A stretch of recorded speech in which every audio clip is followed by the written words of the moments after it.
तो कायद साहब ये सारा फायदा जो है इसका हम उठा सकते हैं, ये हमें फायदा होगा। और इसमें चीन उससे पहले जो है वो हमें मौका दे चुका है, अब जो है अमेरिका ने बहुत बड़ा मौका दिया है। हम इस पूरी मार्केट से, पूरे इस सिनेरियो से फायदा उठा सकते हैं।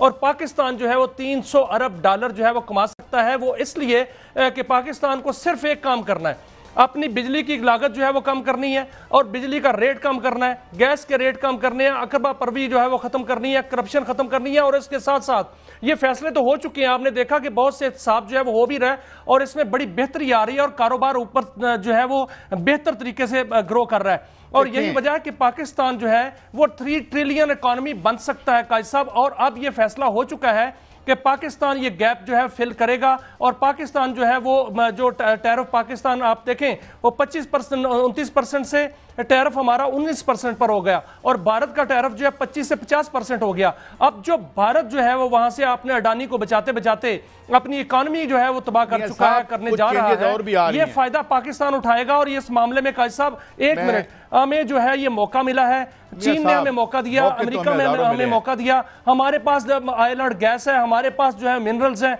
हमारे पास जो है रॉ मटेरियल हम बनाएंगे, रॉ मटेरियल सस्ता वहां पर जो है अमेरिका भेजेंगे और वो उस रॉ मटेरियल से जो है फायदा भी ज़र मुबादला कमाएंगे और साथ साथ फिनिशिंग प्रोडक्ट जो है वो भी भिजवाएंगे। और इस हवाले से इन्होंने काम हो चुका है, डी इंडस्ट्रियलाइजेशन कर दी।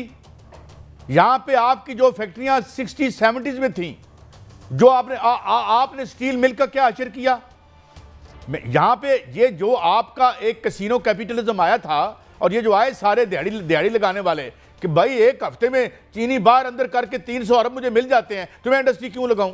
एक मैं और अभी आपको बात बता दूं जहां उसका डिसएडवांटेज हुआ है। आज लूला डी सिल्वा जो है, जो ब्राजील का प्रेसिडेंट है इलेक्टेड, जिसकी मैशत 2.4 ट्रिलियन डॉलर की है, मेन एक्सपोर्टर है वो उसका इंडिया का, सॉरी अमेरिका का। उसने इंडिया से राब्ता कर लिया, उसने कहा मैं शी जिनपिंग और मोदी से मैं अलग हम बनाएंगे, मैं ब्रिक्स की तरफ जा रहा हूं। तो और मोदी भी चाइना जा रहा है, वो अब एक अल्टरनेटिव मार्केट ढूंढ। लेकिन कैसा मोदी चाइना जो है कारोबार के लिए नहीं जा रहा, मोदी वहां तरले करने जा रहा है, मिन्नतें करने जा रहा है। उनका जो पहले जयशंकर मिन्नतें करके आ गया वो नहीं माना, मेरी बात नहीं, चीन नहीं माना सर, चीन उन पर इत्मीनान नहीं कर रहा सर।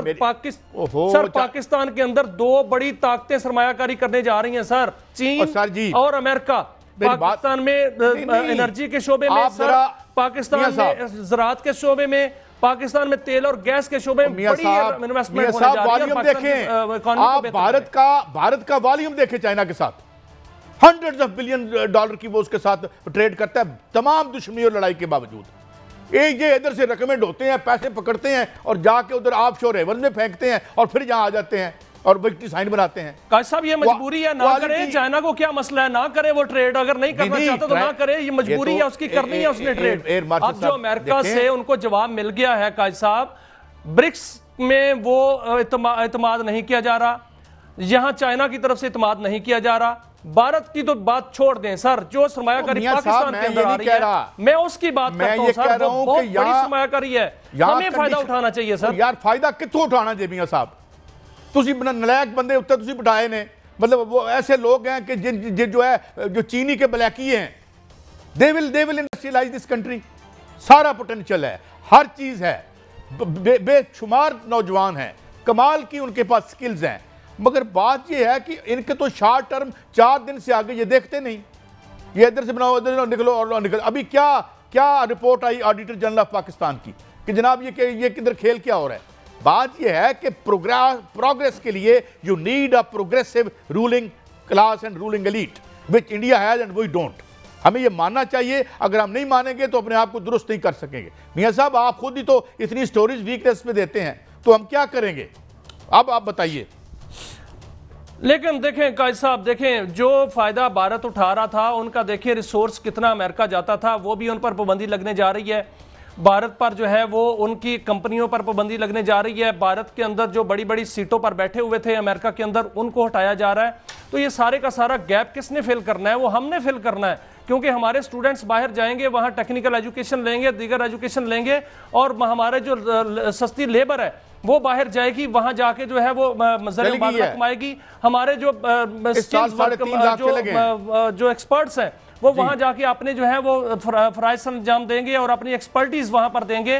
तो ये सारी की सारी मार्केट हमारे लिए खुली हुई है काजी साहब, और हम इससे फायदा उठाएंगे। आप देखें कि SIFC के प्लेटफॉर्म पे या दीगर जो प्लेटफॉर्म्स बनाए गए हैं, इसमें मैं मिलिट्री एस्टेब्लिशमेंट को बिल्कुल जो है वो उनकी तारीफ करूंगा कि जब से इस मुल्क में उन्होंने इस साल या पिछले साल ये काम शुरू किया, SIFC ने काम शुरू किया, तो सर आपके ज़र मुबादला के ज़खायर बढ़े, आपके मुल्क में इन्वेस्टमेंट आई, आपके मुल्क में बाकी दीगर जो मालिक हैं उन्होंने काम सरमायाकारी करेंगे। अमेरिका क्यों आया पाकिस्तान के अंदर सरमायाकारी के लिए? चीन क्यों आया सरमायाकारी के लिए? ईरान आपके पास आया। ये सारी की सारी सर पाकिस्तान के अंदर जो है वो इकोनॉमी आपसे आपकी स्टोरी के बाद आपने यहाँ पे साहिवाल कोल के बारे में आपने स्टोरी की, यहां पे आपने स्टोरी दी कि किस तरीके से 2 नंबर तरीके से मुआहदे किए गए हमारी बिजली के। यही लोग थे ना, कोई और तो नहीं थे। आज दोबारा पावर में आए हैं तो फिर क्या है? वही चीन। Opportunity is there, potential is there, but who will do that? Will किसके पास होगी? ये कौन करेगा? मैं तो ये कह रहा हूं, मैं ये रो रहा हूं। देखें इंडिया को हमने, ठीक है, जो उसकी हालत हो रही है हम देख रहे हैं, और वो भी उसकी हरकतों की वजह से, मोदी की हरकतों की वजह से हो रही है। हजूर कुछ हम अपनी हरकतें भी तो देखें ना। वो मेरे एक दोस्त थे बेचारे हिकमत शुरू करती, मैं हुण की होया, कहते हुण मैं कैंसर भी हथ पा लेना। काजी साहब हमने बिल्कुल हरकतें थी, हमने IPPs लगाए, हमने उससे जो है वो पैसा कमाया, हमने बिल्कुल ये करप्शन की, ये सब कुछ हुआ। ये किस्सा पारीना हो चुका है, अब इस पर एहतसाब होना है, और एहतसाब और साथ चलेंगे सर। मियां साहब, भारत की पारीना जो आपके प्रोड्यूसर साहब ने 40,000 बिल दिया है और मैंने फकत एक हल्के 30,000। कहाँ किस्सा पारीना हुआ? हर महीने गले में ये तोक पड़ा होता है हमारी बिजली का, और कभी जो है वो हम सुनते हैं जी 53,000 का फायदा पहुंचाएंगे, बिजली का बिल नीचे नहीं आता। मियां साहब सब बिल्कुल ठीक है, लेकिन देखें जो गैप अब बनना है। अब देखें भारत में अडानी का क्या हुआ? अडानी ने इस्तीफा दे दिया, उसका कारोबार ठप हो रहा है। मोदी जो है वो उसके साथ खड़ा रहा, मोदी जो है वो ट्रंप के हवाले से कुछ नहीं बोला। क्यों नहीं बोला? कि वो अडानी को बचा रहा था। अडानी भी डूबा, मोदी खुद भी डूबा, भारत खुद भी डूब रहा है, भारत हर तरह से डूब रहा है। भारत के अंदर जो बड़ी मैशत जिसको दावे किए जाते थे वहां कुछ भी नहीं है। वहां पर आज भी मैं देख रहा था कि 117 खुदकुशियां हो चुकी हैं भारतीय फौज के अंदर। लाखों किसान खुदकुशियां करते हैं वहां पे साल में, लाखों। और वो भी जो उनके बीच चीज वाला मामला है, बेशुमार स्कैम्स हैं उनके। मैक्रो इकोनॉमिक लेवल पे उनकी हासिलात भी हैं, और हमारा जो मैक्रो इकोनॉमिक लेवल है वो आपके सामने से हमें दुरुस्त करना पड़ेगा। और जब तक हम इसको पॉइंट आउट नहीं करते, and the serious section of the state do not take notice of that, हम अपॉर्चुनिटी, हमें चाहिए ये अपॉर्चुनिटी। हम चाहते हैं हमारा मुल्क गरीब रहे या इसके साथ इस तरह से हो, नो, मगर इसके लिए बहुत कुछ करना पड़ेगा। ब्रेक के बाद आते हैं और एक इस मुल्क की बहुत ही बड़ी शख्सियत मलिक रियाज साहब के साथ क्या बहरिया टाउन बंद होने जा रहा है। ज़ाहिर है उनकी रियासत, मैं यहाँ कोई पैनिक नहीं फैला रहा, जो लोग रह रहे हैं उनकी मलकियत है वो वही रहेंगे, लेकिन as an organization is it going to be close down and what? मियाँ साहब से हम इस पर ताज़ा तरीन इनपुट लेंगे एक ब्रेक के बाद।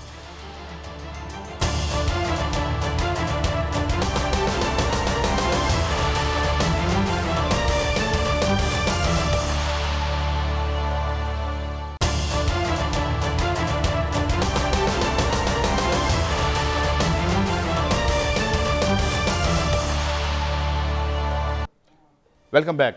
अच्छा मियाँ साहब, अब तो अभी ऑफ दी स्क्रीन बात हम कर रहे थे कि कुछ रियल एस्टेट वाले तो जो हैं वो पुर्तगाल में भी हाउसिंग सोसाइटियाँ बना रहे हैं, माशाल्लाह बड़ा तरक्की कर रहा है मुल्क।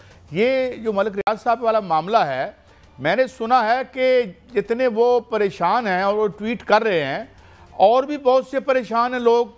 मुबैना तौर पर रिपोर्टेडली जो उनके बेनिफिशरीज थे 10-12 के बारे में तो वो गशकोरी साहब ने, कल मैं उनका वीलॉग देख रहा था, कुछ पकड़े भी हैं उन्होंने लोग, खासे टॉप नॉच कह लें उनको।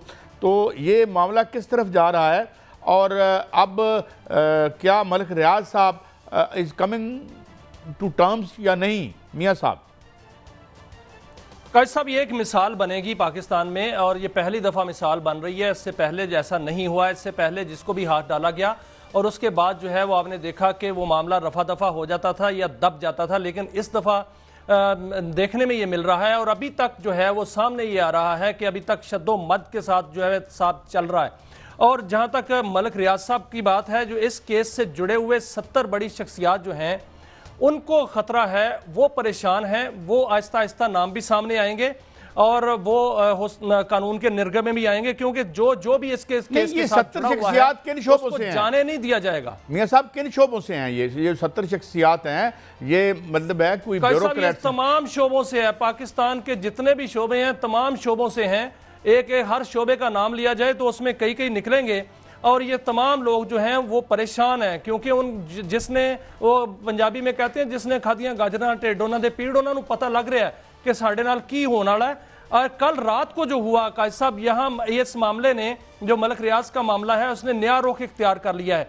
इसमें एक नया अंसर जो निकला है वो मनी लॉन्ड्रिंग का निकला है और बड़ी मिकदार में निकला है और खरबों रुपए में निकला है, अरबों रुपए में निकला है। जो बाहर गए हैं वो पैसे जो है वो लांचों के जरिए गए, वो हवाई जहाज के जरिए गए, वो हवाला हुंडी के जरिए गए। ये तमाम तहकीकात चल रही हैं। रात को जो छापा पड़ा वहां पर एक निजी हॉस्पिटल में, उस सोसाइटी में, तो वहां पर रिकॉर्ड जो है वो जाया किया जा रहा था। अच्छा नहीं, ये सब एक सवाल और है, जाया किया जा रहा था। वक्त कम है, सवाल एक और भी है। वो मियां साहब ये इनका एक तो ये बताइएगा, कंफर्म कीजिएगा कि ये इनकी तरफ से, इनके सोशल मीडिया से ये धमकी आई है कि मेरे पास बहुत राज हैं, मेरे पास बहुत वीडियोस हैं, वो मैं निकाल दूंगा। ये सोशल मीडिया का वैसे ही शोश है जो आमतौर पर हम देखते हैं। मियां साहब देखें कायद साहब, इससे पहले भी मलिक रियाज ये धमकी देते रहे हैं कि जो लिस्टें बाहर आ रही हैं वो उनको मैं ऑन नहीं करता, लेकिन मेरे पास सब कुछ है, मैं एक एक के राज खोल दूंगा। पहले भी धमकियां देते रहे हैं, तो उनको राज खोल देने चाहिए। जो हैं उसमें मुलव्वस है, उन्होंने वैसे भी उनकी तहकीकात हो रही हैं और वो सामने आएंगे और उनको तो पता ही है जो इसमें मुलव्वस है, लेकिन उनको राज खोल देने चाहिए, आ जाएं, क्योंकि वो खुद जो है इस निर्गे में आ चुके हैं और वो मजीद आएंगे और मजीद जो है तहकीकात चल रही हैं। और इस हवाले से बहुत से इंकशाफात आप आइंदा आने वाले दिनों में कायद साहब देखेंगे। कल जो है, कल 7 तारीख है, कल उनकी जायदादें नीलाम होने जा रही हैं। और अच्छा मियां साहब एक और चीज है, मैं टाइम आखिरी लम्हात आज के प्रोग्राम के, एक हमारे बड़े वजीर हैं और मैं बड़ा फ़ैन हूँ, बड़ा माशाल्लाह शोला बयान है, ख्वाजा आसिफ साहब ने ये क्या ट्वीट किया कि ये सारे ब्यूरोक्रेट पैसे लेके जा रहे हैं, बाहर शिफ्ट हो रहे हैं। और पहले जब वो वजीर बराए पानी और बिजली थे वो हमें बताते थे बिजली नहीं बन रही बल्कि डे लाइट रॉबरी हो रही है। तो ये कोई इंफॉर्मेशन डिपार्टमेंट है हमें इतला देने का कि भाई घर आ लो, जागते रहना, साढ़े दिन रहना, आप लुटे जा रहे हैं। मगर ये तो फिर हमें गवर्नमेंट के अंडर ब्यूरोक्रेसी आती है, और जब ये वजीर मौसूफ पानी बिजली थे, बिजली इनके अंडर आती थी। तो ये सिर्फ काम हमें इतला देने का है कि भाई प्यारे हमवतनों तुसी लुटे गए हो। मियां साहब देखो कायद साहब, एक मुहावरा है, ताकत गुस्सा और बेबसी। ताकत उनमें है, वो वजीर दिफा हैं, गुस्सा उनको बहुत है कि करप्शन हो रही है, लोग आधी ब्यूरोक्रेसी जो है वो बाहर जा चुकी है, पुर्तगाल में जो है वो जायदादें खरीद रही है। तीसरा बेबस है वो, क्योंकि वो किसको शिकायत लगा रहे हैं, वो खुद वजीर दिफा हैं, उनकी पार्टी के जो उनके कायद हैं वो वजीर आजम हैं, उनके नीचे जितने भी इदारे हैं वो सारे इन्फोर्समेंट के इदारे हैं। उन्होंने इन्फोर्समेंट क्यों नहीं की? देखें सर, उनकी पीडीएम की हुकूमत उनकी थी, बीच में कुछ जो साल है, 1-2 साल 3 साल, वो पीटीआई की हुकूमत आई, उससे पहले भी उनकी थी। तो ब्यूरोक्रेसी ने जहां वहां जायदादें खरीदी हैं, इसमें कोई शक नहीं को सच बोल रहे हैं।